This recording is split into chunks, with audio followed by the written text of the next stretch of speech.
Your opening went perfectly. You delivered your theme. The jury was with you. You could feel it.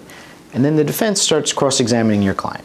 They ask one question, one fact you didn't plan for, and your theme, the one you spent weeks building, suddenly sounds like total BS. The jury didn't stop believing your client, they stopped believing your story. That's not a cross-examination problem, that's a theme problem, and it was fixable before the trial even started. My name is Peter LeGregor, and I've been a trial lawyer for over 20 years with more than 40 plaintiff personal injury cases tried to verdict. And I'll tell you something that it took me years to figure out. The themes that sound the most powerful in your office are often the most fragile in the courtroom. They're too clean, too perfect. They require the facts to cooperate completely. And facts don't always cooperate. The defense makes sure of that.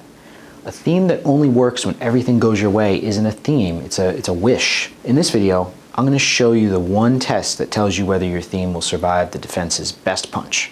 How to actually build the bad facts into your theme so that cross-examination actually strengthens your story instead of destroying it. And I'll show you the mistakes that turn your theme into the easiest target in the courtroom. If you stick around to the end, I'll show you why the defense doesn't even need to attack your theme directly, because sometimes you hand it to them without even realizing it. Before we get into the test, let me draw a line that most lawyers never think about. There are two kinds of themes: perfect fact themes and durable themes.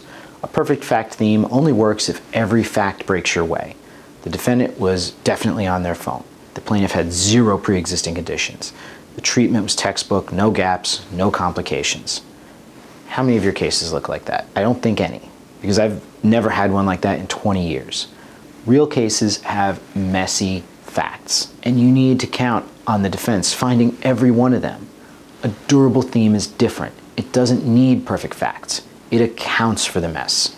It can absorb a bad fact and still make sense, because the core principle is bigger than any single detail. That's what we're building today. A trial theme that doesn't need the facts to be perfect. It needs them to be true. So how do you know if your theme can survive cross? There's one test, and it takes 2 minutes. I call it the defense's best fact test. I know, I'm not great at naming these things. It's simple. Write down the single strongest fact that defense has. Not the second strongest, not all of them, the one fact that, if you're being honest, makes you the most uncomfortable. Then put your theme right next to it and ask, if they believe the defense on this, does my theme still make sense? So the principle here is that if the defense's single strongest fact breaks your theme, the defense doesn't even need a strategy. They just need that one fact. Let's walk you through an example. A rear-end collision. Your theme is he wasn't paying attention. The defense's best fact is simple. The defendant was looking straight ahead, wasn't on his phone, and traffic stopped suddenly and unexpectedly because of a car 2 vehicles ahead. Does he wasn't paying attention still work?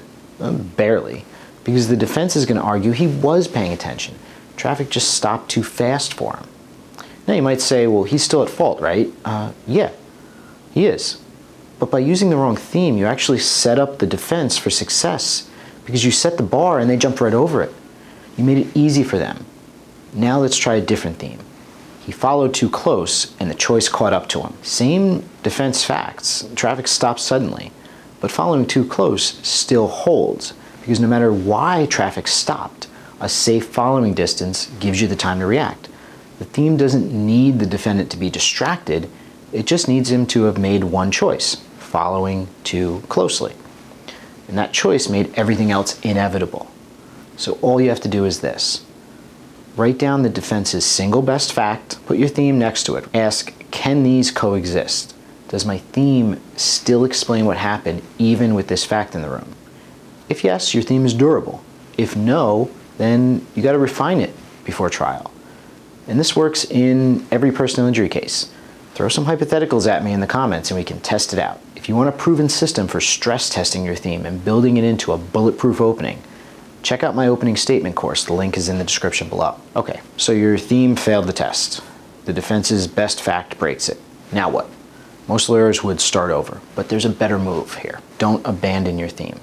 Absorb the bad fact into it, and that'll give you a stronger theme. This is the difference between a lawyer who avoids bad facts and a lawyer who uses them, and juries can tell the difference. I'll give you a very common example, the pre-existing condition. Every defense lawyer and insurance adjuster will tell you that they love a pre-existing injury, that it devalues the case. But as soon as you frame it as something that made your client more susceptible to more serious injury, you've absorbed that fact into your theme, so that when they try to use it against you, they're just building your case. So the principle here is that a theme that accounts for the bad facts is stronger than a theme that ignores them. Because when the defense brings up the bad fact, and they will, the jury already has a place to put it in your story, the framing that you've given them. Let me show you how this works. Take a grocery store slip and fall. Your client slipped on a wet floor. Your theme is they knew it was dangerous and didn't protect their customers.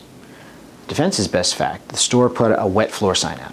Now if you ignore this, the defense drops it in during testimony of the store manager and your theme sounds like a lie. They did warn people.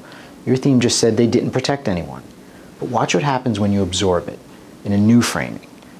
They knew it was so dangerous, they put a sign out, and then they walked away. A sign isn't protection. A sign is a store just trying to cover itself from a lawsuit.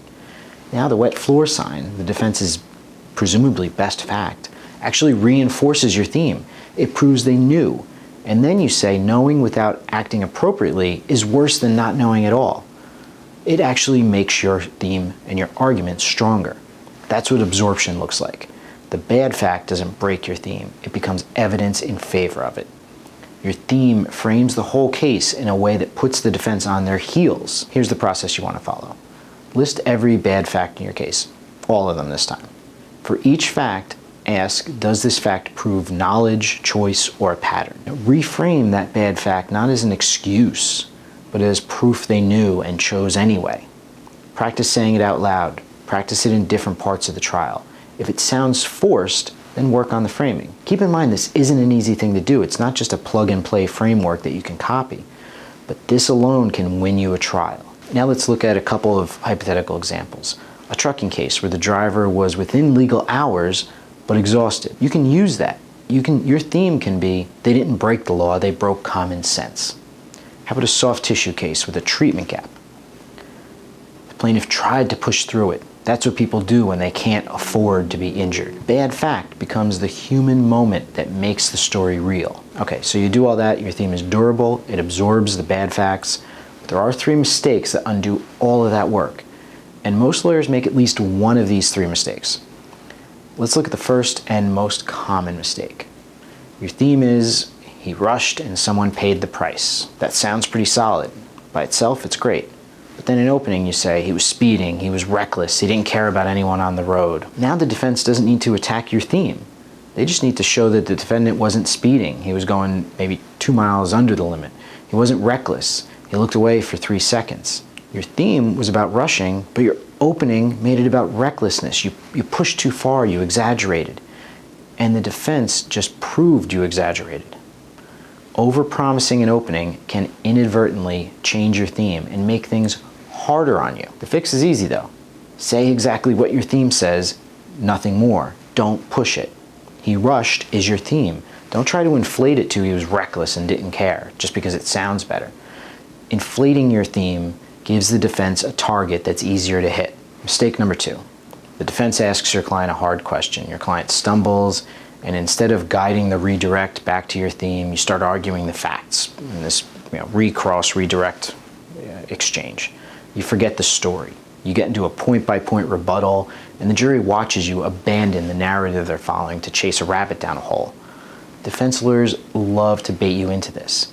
For example, they'll suck your expert into an endless back and forth, and then you get upset and feel the need to correct it on redirect. But by the time you finish, you might have forgotten where you were going.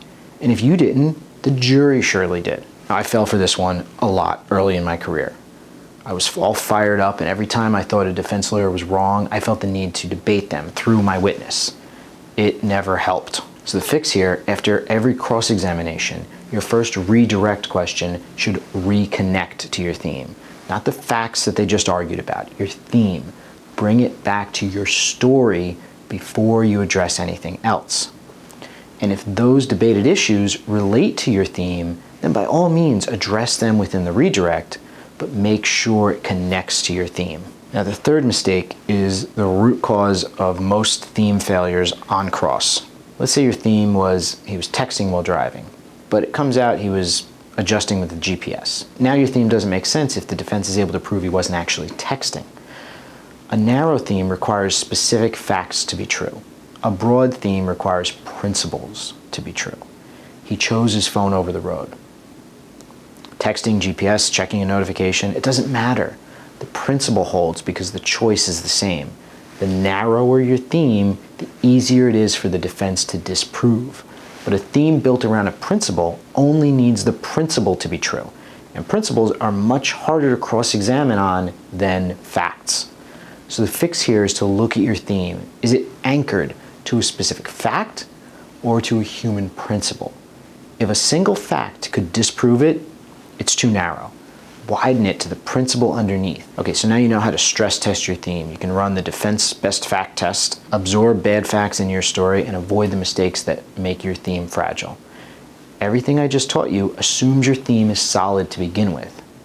But if you skip straight to the cross-examination prep, you're probably stress testing a theme that might have already been broken. There are 4 questions that will tell you whether to use your theme, refine it, or start over completely. And if you can't pass those 4 questions, then your weak theme won't survive cross no matter how well you prepare for it. So if you want to know what they are, then you need to watch this video next.